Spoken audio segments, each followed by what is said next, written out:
Bersatulah Indonesia, jangan pernah terpecah belah. Walau kita berbeda, walau kita tak sama, Radio Republik Indonesia, kita Indonesia sesungguhnya.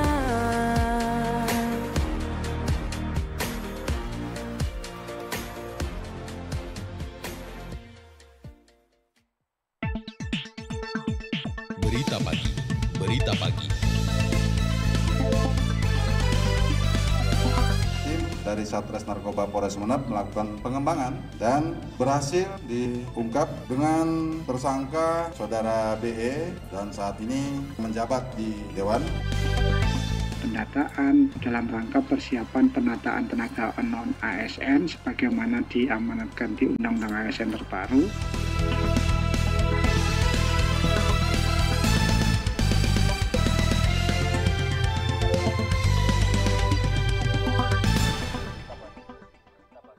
Selamat pagi pendengar, tepat pukul 6 waktu Indonesia Barat kita sampaikan berita pagi edisi Sabtu 7 Desember.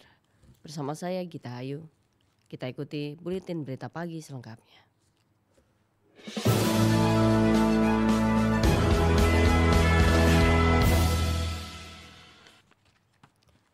Oknum anggota DPRD Kabupaten Sumeneb ditangkap unit Opsnal Satreskobab Polres Sumeneb karena kepemilikan sabu seberat 15,76 gram. Imam Muhlis melaporkan. Satres Narkoba Polres Sumeneb berhasil menangkap oknum anggota DPRD Kabupaten Sumeneb karena kepemilikan sabu-sabu. Oknum tersebut berinisial BE asal Desa Palasa, Kecamatan Talango, Kabupaten Sumeneb yang baru dilantik beberapa waktu lalu. BE jelas Kapolres Sumeneb AKBP Henry Noveri Santoso ditangkap atas kepemilikan sabu-sabu seberat 15,76 gram. Tidak hanya itu, BE yang merupakan wakil rakyat ini diduga juga menjual barang haram tersebut. Sebab kronologi penangkapannya berawal dari ungkap kasus zat adiktif tersebut terhadap dua pria masing-masing berinisial ES 33 tahun warga Desa Palasa Kecamatan Talango dan KA 23 tahun warga Desa Kecamatan Talango Kabupaten Sumeneb. Keduanya ditangkap oleh unit Opsnal Satres Narkoba Polres Sumeneb di sebuah rumah di Desa Gapurana Kecamatan Talango karena melakukan pesta zat adiktif itu. Dari penangkapan tersebut papar Kapolres ditemukan sabu seberat 0,21 gram yang setelah ditunjukkan ES dan KA mengakui bahwa barang haram itu merupakan miliknya. Namun keduanya juga mengaku bahwa barang haram itu didapat dari BE.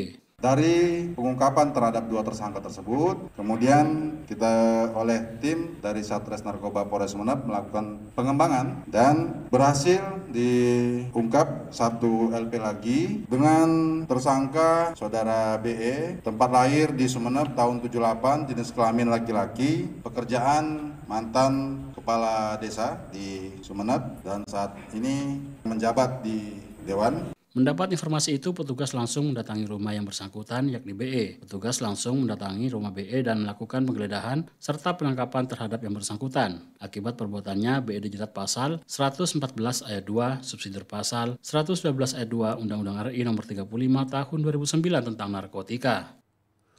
Polres Sampang mengamankan pengedar narkoba dengan barang bukti 11,81 gram sabu-sabu. Informasinya disampaikan Hairul Umam. Pengedar narkoba berinisial AS asal warga Desa Tamburu Timur, Kecamatan Sokobona, Kabupaten Sampang diringkus Polres setempat. Pelaku diringkus di rumahnya pada Kamis 21 November 2024 dengan barang bukti berupa 11,18 gram sabu yang telah dikemas dalam puluhan paket kecil siap edar.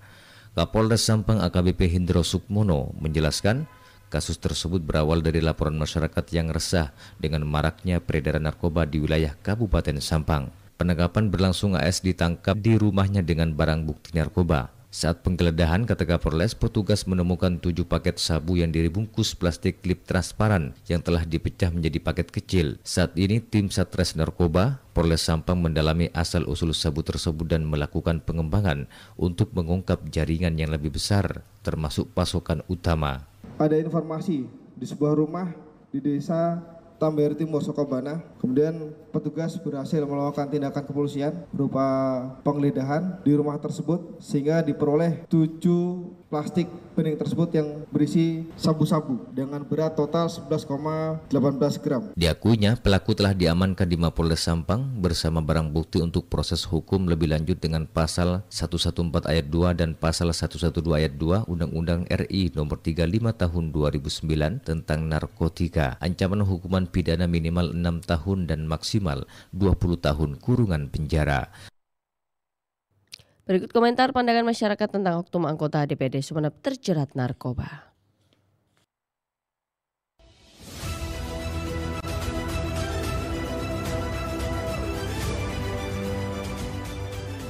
Sangat-sangat kecewa mendengar wakil saya, wakil masyarakat di DPRD Sumeneb terlibat kasus narkoba.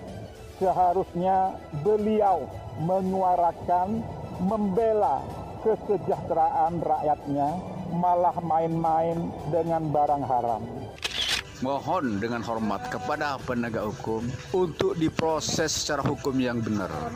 Jangan tebang pilih, karena dia sudah merupakan tokoh masyarakat yang dipilih oleh rakyat memberikan contoh yang kurang baik.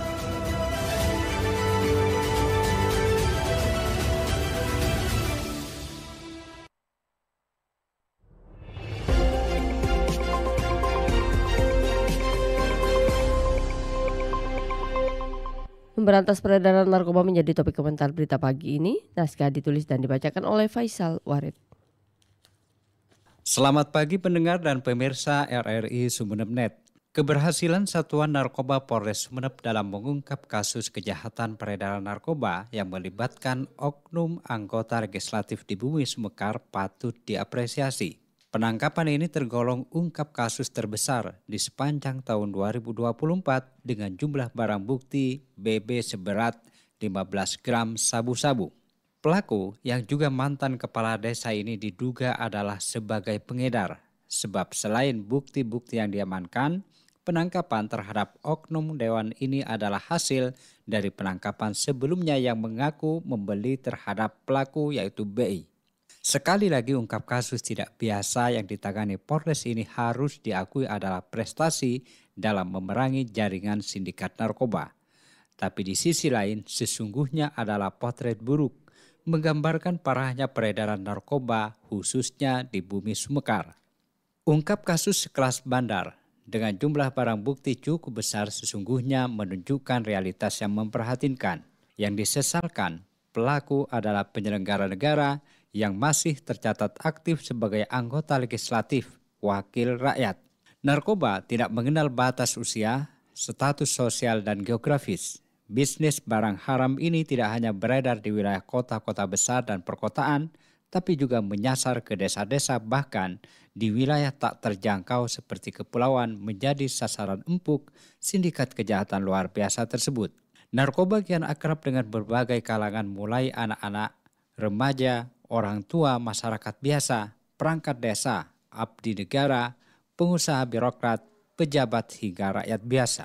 Penyelundupannya pun juga tak mengenal tempat dan wilayah, daratan dan kepulauan bahkan area tertutup dan dilapisi pengamanan super ketat seperti lembaga pemasyarakatan atau lapas dapat ditembus sebagai sasaran penyalahgunaan dan penyelundupan narkoba. Tak ada kata lain kecuali harus menyatakan perang total dalam memberantas peredaran narkoba. Semua pihak terutama kepolisian dan Badan Nasional Narkotika Kabupaten wajib menumpas tuntas jaringan pelaku kejahatan narkoba. Jangan berhenti di sini saja, tapi pengembangan untuk mengungkap dan menangkap ke akar-akarnya sudah semestinya dilakukan. Di samping itu tentu perlu peran semua lapisan, tidak hanya penegak hukum, melainkan semua elemen masyarakat untuk memerangi kejahatan luar biasa tersebut. Masyarakat desa atau masing-masing dari kita diharapkan saling mengawasi, mengingatkan dan menjaga agar tidak terjerumus dalam mencicipi barang haram tersebut. Sekian komentar, selamat pagi. Terima kasih Anda masih bersama kami di RRI Sumeneb dan siaran ini dapat diakses melalui rri.co.id dan aplikasi RRI Digital. Kami beralih ke informasi lain.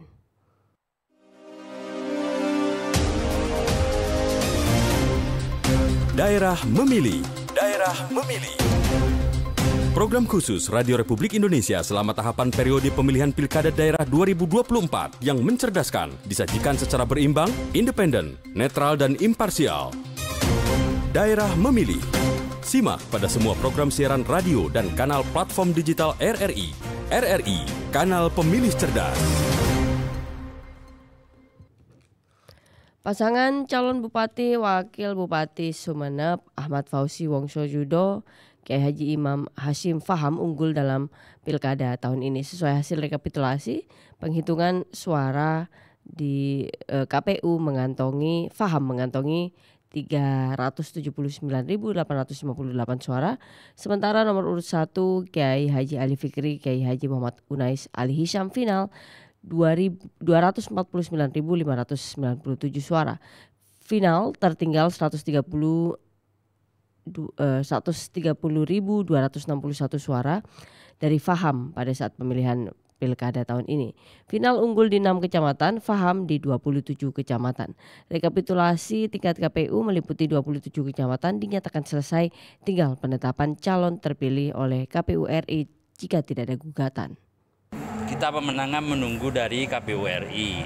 Dan kami sudah menetapkan rekap tingkat kabupaten tadi malam. Paslon nomor urut 1 Kiai Ali Fikri dan Kiai Muhammad Unais Ali Hisham ini 249597. Sedangkan paslon 2 atas nama Ahmad Fauzi Wongsojudo dan juga Kiai Haji Imam Hasyim perolehan suaranya yaitu 379.858.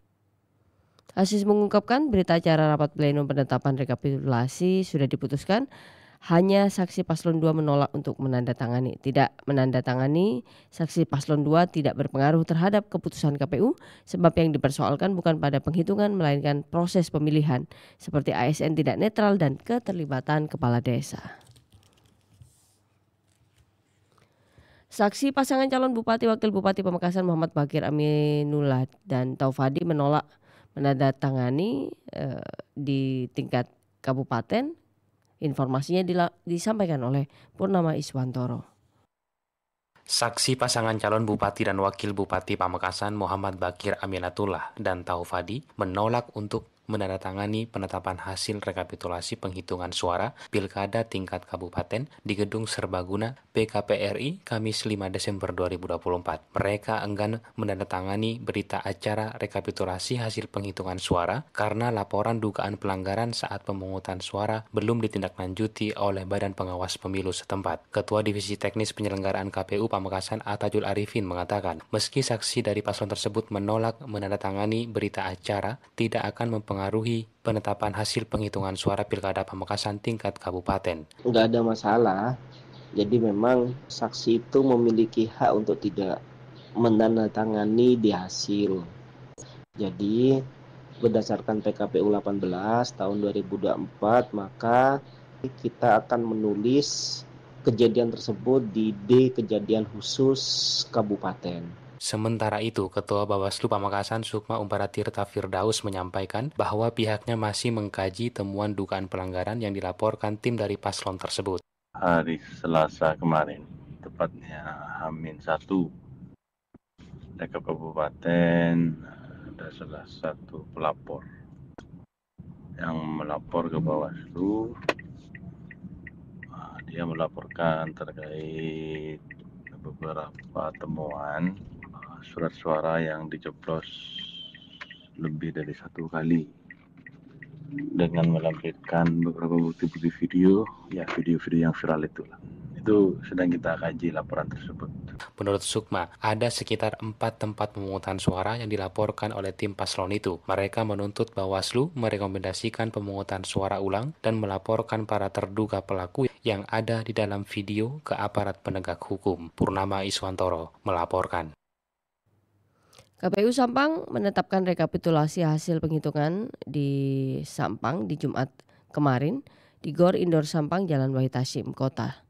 Ketua KPU Sampang Alianto mengatakan perolehan sudah ditetapkan, yaitu pasangan calon Bupati Sampang Kiai Haji Muhammad bin Mu'afi Zaini Kiai Mama Abdullah Hidayat memperoleh suara 294.605 suara. Selanjutnya nomor urut 2 Slamet Junaidi Rahmahfud memperoleh sebanyak 338.4.800 suara. Dan pasangan calon nomor urut 2 tersebut unggul 43.877 suara dari nomor urut 1. Adapun suara sah pilkada sebanyak 633.087 suara, yang tidak sah sebanyak 12.635. Digabung dengan yang tidak sah sebanyak 654.722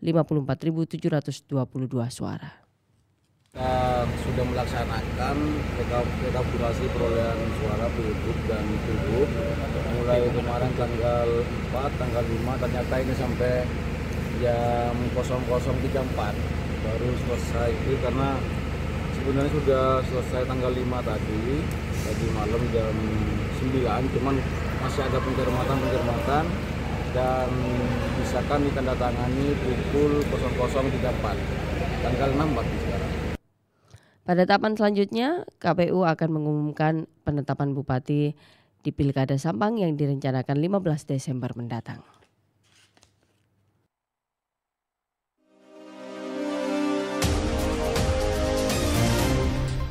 Daerah Memilih. Daerah Memilih. Program khusus Radio Republik Indonesia selama tahapan periode pemilihan Pilkada Daerah 2024 yang mencerdaskan, disajikan secara berimbang, independen, netral dan imparsial. Daerah Memilih. Simak pada semua program siaran radio dan kanal platform digital RRI. RRI, kanal pemilih cerdas.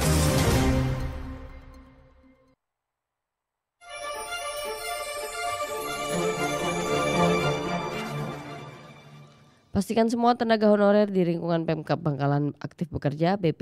BKPSDA melakukan pendataan ulang. Miftahul Umar melaporkan.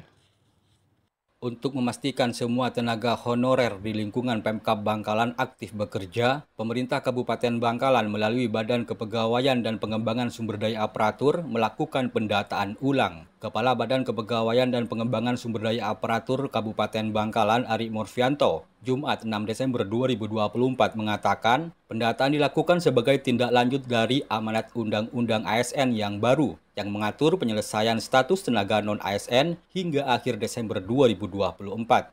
Ia menjelaskan pendataan dilakukan juga bertujuan selain mematuhi regulasi, juga untuk mengevaluasi kinerja tenaga non-ASN dengan mendata ulang identitas, kehadiran selama 1 tahun terakhir, serta meminta penilaian langsung dari atasan masing-masing sebagai bahan evaluasi perpanjangan. Pendataan dalam rangka persiapan penataan tenaga non-ASN sebagaimana diamanatkan di Undang-Undang ASN terbaru. Tapi sampai dengan hari ini kita juga masih belum tahu regulasinya seperti apa nanti ke depannya. Tapi kalau tidak, kita sudah mulai memetakan terkait dengan nanti regulasinya seperti apa, kita sudah punya data. Menurut Ari, langkah tersebut dilakukan sebagai bentuk pertanggungjawaban perangkat daerah dan menjadi dasar pengambilan keputusan sembari menunggu regulasi pemerintah pusat terkait mekanisme perpanjangan status tenaga non-ASN dan tenaga non-ASN yang terdaftar sebanyak 2.782.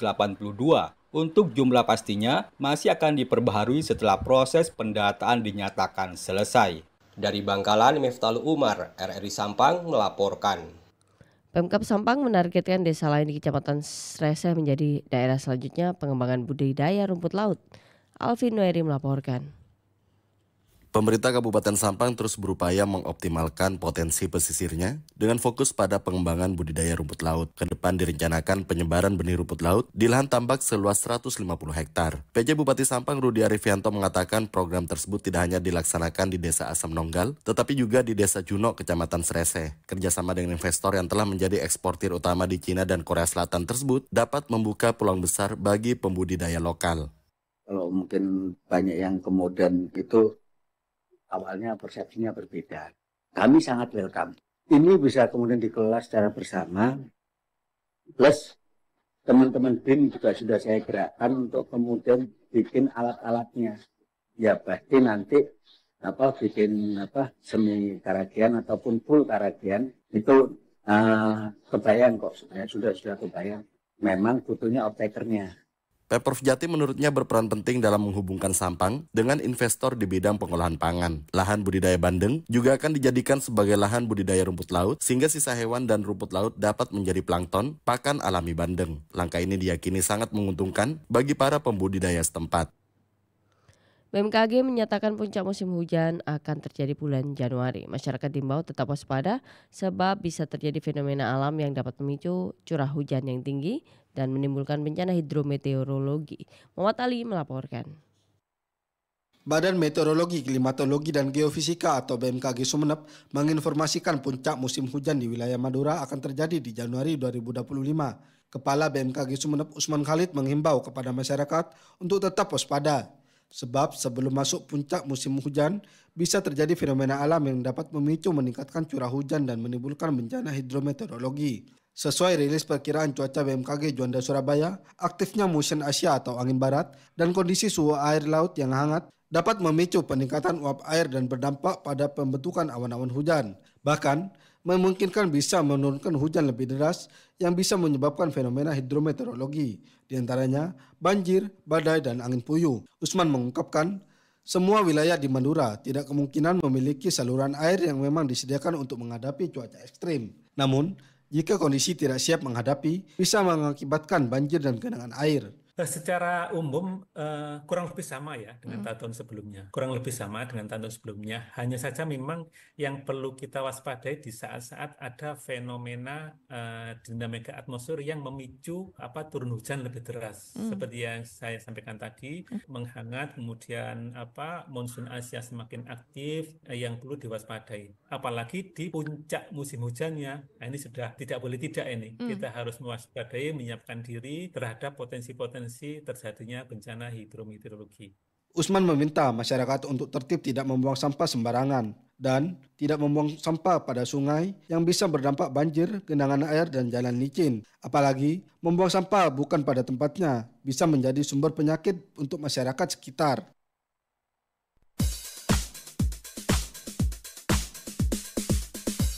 Cindy Vira Utami, atlet menembak Sampang terpilih jalani seleksi Asian Youth Games AYG di Jakarta. Familia melaporkan. Atlet menembak Kabupaten Sampang Cindy Vira Utami terpilih oleh PB Persatuan Menembak Indonesia Perbakin untuk mengikuti seleksi Asian Youth Games di Jakarta. Pelatih Perbakin Kabupaten Sampang Muhammad Hasan Busri menuturkan pemanggilan terhadap atletnya itu sejak Oktober lalu dan terpilihnya Cindy untuk mengikuti seleksi karena atletnya sering meraih prestasi dalam kejuaraan tingkat nasional. Kalau ini kan kejuaraan ini pertandingan terakhir ini kan merebutkan piala emas sama perak. Emas sama perak, ya kita tetap pesimis ke optimisnya kita ke emas, betul. Untuk support dari pemerintah sampai saat ini ya seperti biasa ada, alhamdulillah. Terima kasih atas supportnya. Hasan berharap pada seleksi tersebut Cindy bisa meloloskan diri dan menjadi bagian dari tim nasional Indonesia pada ajang Asian Youth Games di Tiongkok 2025 mendatang. Oleh karena itu pihaknya selalu berpesan kepada Cindy agar terus menjalani latihan baik dari segi teknik maupun fisik.